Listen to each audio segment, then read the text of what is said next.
School. Next speaker is Solís-Castillo. You here? Solís? Solís, Yes, okay. I'm Yes, here. okay. Solís-Castillo, Chile Central University. Talking title is Impact of Language, Culture, and Heritage on the Way We Learn and Communicate Astronomy. Hi, please start your talk. Yeah, thank you. Thank you for the time. I'm sharing right now the presentation. Is okay? Okay, I'm Yeah, looking. great. Okay, so I would like, first of all, I would like to thank the organizers for allowing me to present this talk. It's a big opportunity to speak to you all. Well, I'm an astrophysicist, but I'm also working as a science communicator. I'm from Chile, so normally Chile is very well known in astronomy right now. But I'm going to talk to you about a little history, what happened before we became famous in astronomy, and I will also share my experience communicating astronomy. So, yes. So the first thing I would like to mention is, as a non-English speaker, normally not speaking English is always a disadvantage to learn astronomy. That's true for Chile and many other countries. So one of the things I also would like to mention is that astronomy and astronomer were always considered as northern hemisphere science and professions. So here in Chile, where most people were studying for became like engineer or working in mining mainly. So astronomy and mainly science was like out of the picture. And also as a developing country, most of the focus were on economy. So education and science were always behind for decades. So, and also Hollywood were showing us this kind of unrealistic astronomer, right? Like in many movies. But the most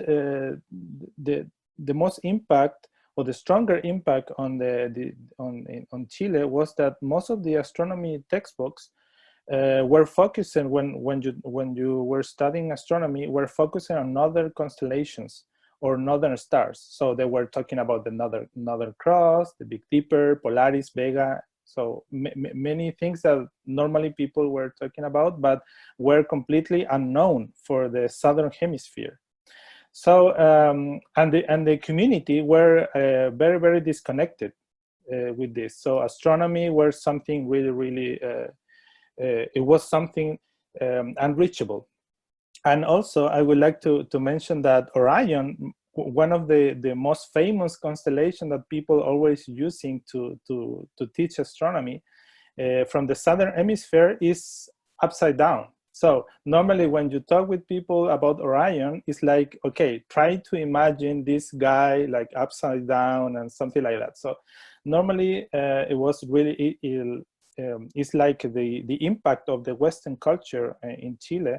It was a little complicated to teach astronomy to people that were not familiar with the topic. So in the 60s, so Chile started like to invest a little bit in astronomy. So they built the National Observatory in Cerro Calán. Here is a picture in 1960, so we're like isolated, but now it's in the middle of the city, so it cannot be used for like professional astronomy anymore, just like an historical building right now. But in the 60s, it was like a major hit. But the major impact came in the 60s when some astronomers were looking for like good places to make observations. And so we received visits from the Americans and some of the Europeans. So, and they built some observatories here in the northern part of Chile. And Chile started like to produce some astronomy mostly related to observation of supernovae. That was interesting because many of the observation that helped to this discovery of the expansion, the acceleration of the expansion of the universe, were taken from these telescopes. And so in my career, I had the opportunity to work in the planetarium in the University of Santiago, the capital of Chile. But at that time was the only like major institution that were like doing science outreach. And although there were, it was constructed in the 80s, and not many people were familiar with like astronomy. That completely changed in 2009, the year of astronomy, where there were a lot of investments like to produce some outreach, and that allows to this kind of building like the planetariums have like 100,000 visits per year. You have to consider the population of Chile is just now is 19 million, so 100,000 people visit per year is something really big for science. So in this institution, we perform like outreach activities, public talks, exhibitions. You can see here in the bottom right part, you can see the main dome that has the capacity of 300 people. So, and we had this old Carl Zeiss projector, really nice piece of art. And we also performed some informal education. We did some films, workshop, and astronomy courses. So it was like a kind of a really good experience for me in my career. But one of the things that was like game-changing was like to participate in this exhibition. This exhibition was called The Universe South of the World, Our Celestial Heritage. And this was funded by the Ministry of Science at that time. And the goal was to understand how the different like astronomy objects like planets, constellation, were observed or were told by the First Nation of Chile, so indigenous population. And so when we did this research, we rediscover like a rich culture of different tradition, beliefs, and stories that were like surrounding these astronomical objects.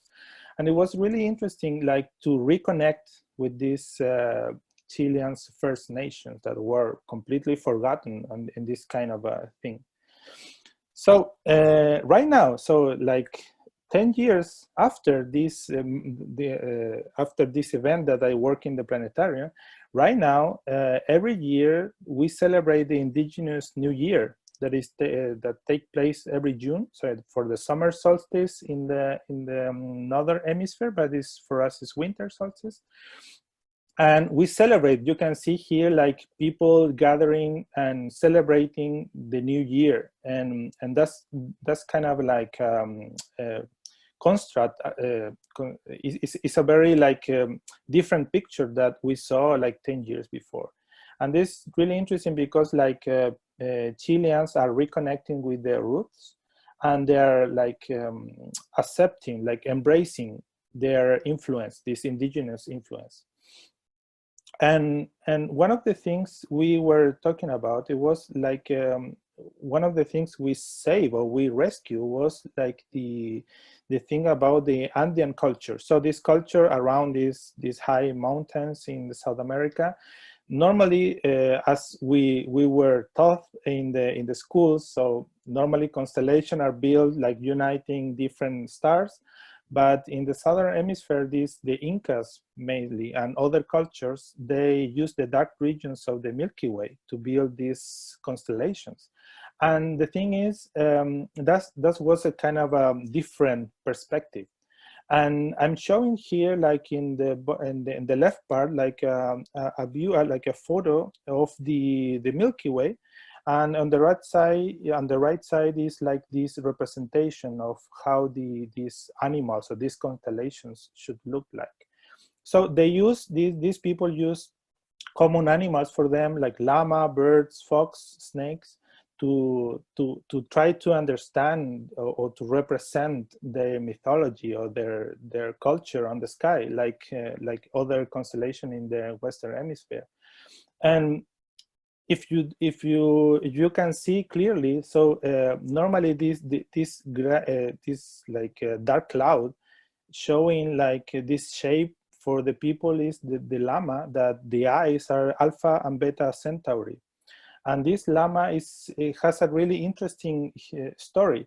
It's called Jacana, so it's like the hidden llama. And this Jacana is in the sky. So in a certain time of the year, this Jacana go to the west, take or drink a lot of water from the ocean, and later when they appear from the east side, the rain started to reach the mountains, the Andean mountains. So normally this Jacana, this hidden llama, is like representing for the Andean people the rainy season. And this is like connecting with all of these, the culture and different celebrations. So as the same that these stars constellation were influencing the Western civilization, this dark clouds constellation were influencing what people from the Andes were thinking. So another experience that I had was working in the Astronomy Translation Network. So this was behind I work in this team. This was a multidisciplinary and international team, just to help this to support the idea of bringing astronomy closer to the community. And as I said before, most of the material, most of the information was always in English. So one of my dreams was to have a lot of information in our own language. So if someone of you is interested, of course, many of you know about this, but if you're not, you can participate as a translator, proofreader, or scientific reviewer to help, like to translate different information and of course to support your community. That is really, really helpful for what people are doing in each of your countries. And from the final part of my talk is just focus of how these things change in the last year. So from the end of the 90s and the beginning of the 2000s, we received like a lot of famous, I said famous observatories, because now they're very well known. And now Chile has a lot of like, one of their majors focus is on astronomy, and that's changed a lot the picture of how you are like doing, how you can do outreach in the country. So one of the proof of that is that we have an Astro Day, a Chilean Astronomy Day, that normally it takes like a whole week, or or in the case of this year, this special year, the year was a month. So with a lot of public talks, outreach activities, even intervention in the subway. So you were if you were in the subway on these days, you could find people talking about astronomy and doing activities. It was really, really fun. And today in Chile we have so many observatories that concentrate around 40% of the world's astronomical observations. And by the end of the decade, we will. Okay. 5 minutes left. Yes. Now we are we have this news about like new telescope being built in Chile. Or so we will have the Vera Rubin Observatory, the ELT. Also the Giant Magellanic Telescope, and the CTA, the Cherenkov Telescope Array. So a lot of things are going on in Chile right now, and by the end of this decade, we will concentrate 70% of amount of astronomy data that is being produced in the entire world. So it's a lot of things we could do with this information, but there are a lot of challenges as well. So the focus of our country like Chile, like a developing country that always putting all the efforts on mining or other like services things are changing through science. Now the community is so like connected with what things are going on in astronomy. For them it's not so special like having a very international or very famous international scientists giving talks. And for the moment is like it's the completely opposite from what I was presenting at the beginning. And that's very, very like encouraging to know like we have like such a bright future for astronomy outreach. And even though it was really, really difficult at the beginning because of these things that I explained before, now everyone is kind of related to astronomy or connected to astronomy in some way. Even in the subway or in the television is more and more frequent to see astronomers. So I would like to thank you for the honor of presenting here. So questionnaire, welcome. Thanks. Solis, you have a comment from Kumiko Suda Sato-san. A wonderful and beautiful talk. Muchos gracias. Basilo. What means? What means? So, muchas gracias means thanks. His name. Presenter's name. Oh, yeah. Yeah. It's a very difficult name, so do not worry. Sorry. Hi. Please use Q&A dialogue, but no questions now. So I visited 6 years ago Chile. So to join a workshop of Llama. So very beautiful sky. I was amazed. Black belt of the Milky Way being a constellation. Then I know that, so I was amazed. Yeah. Very beautiful sky. So my computer desktop is the night sky of Chile. Thank you. So some question. Okay. Mm-hmm. Okay. I'll show. ないか。Okay, I'll I show. have a question. Please. I heard in Chilean constellation concept is very different from northern hemisphere. Once I heard. So the old ancient Chilean culture, the constellation is mainly made of the dark clouds instead of stars. Yes. So do you have any instruction for this for the public citizens in Chile? Well, as you know, Chile is a very long country. So in the northern part, we have the influence of the Incans. So they were like the Andean culture. They thought about these dark clouds constellations, and normally they put different names in the different languages they were speaking. But in the southern part of Chile, we have like these people that are called Mapuche, and they have, for example, different constellation with the stars. So, for example, the Southern Cross is like is the feet of a bird because it's like 3 fingers feet, right? And for example, the Pleiades are 1 eye or something.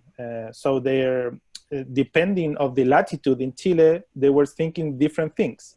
So it was depending on the animals they were surrounded, or maybe even the weather, because in the northern parts we have a better sky, so it's less cloudy But in the southern part, it's more rainy, so they were focusing on bright objects, while in the northern part, they were focusing on dark clouds that are really, really hard to watch. So you have a lot of like combinations.